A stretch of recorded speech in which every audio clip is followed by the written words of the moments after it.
আজকে আমাদের রান্না হচ্ছে খুদের ভাত ভাজা। একটু অন্যরকম শোনালেও এটা আসলে খুব মজার একটা খাবার। যেটা হচ্ছে যে খুদের ভাত আমরা সবাই জানি, চিনি। বিশেষ করে আমরা যারা বাংলাদেশে আছি, আমাদের গ্রামাঞ্চলে একটা অত্যন্ত মজাদার খাবার হচ্ছে খুদের ভাত। তো বিভিন্ন রকম ভর্তার সাথে ভাত খাওয়া হয়। তো আমার এলাকায় আমার বাড়িতে যেটা আমরা করি, যে খুদের ভাত রান্না করা হয় এবং এই রান্না করা খুদের ভাতটাকে আবার ভাজি করা হয়। এখানে কাঁচামরিচ, পেঁয়াজ, অনেক সময় কালো জিরা এগুলো দিয়ে নতুন করে আবার এটাকে ভাজতে হয়, বেশ ভালোভাবে ভেজে নিতে হয়, মানে একটু ঝুরঝুরে হয়।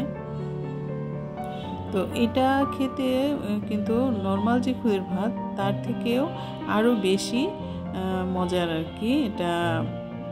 তবে সব এলাকায় এটা এরকম করা হয় না, খুদের ভাতটাই রান্না করে খাওয়া হয়। কিন্তু আমি ছোটোবেলা থেকেই আমাদের বাড়িতে আমি যেটা দেখেছি, যে এই খুদের ভাত রান্না করার পরও আবার নতুনভাবে এটা আবার ভাজা হয়।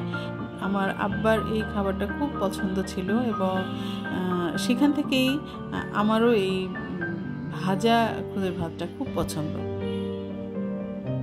তো এই খুদের ভাতটা আমরা বিভিন্ন ভর্তা, যেমন শুটকি ভর্তা, তারপর কালো জিরা ভর্তা, মরিচ ভর্তা, এগুলোর সাথেই বেশি ভালো লাগে।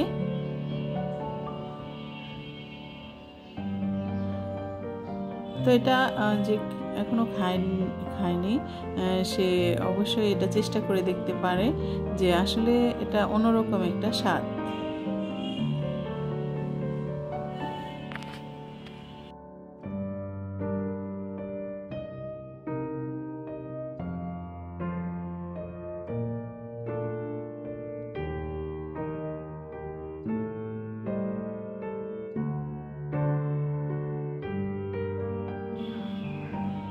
হয়ে গেল আমাদের খুদের ভাত ভাজা।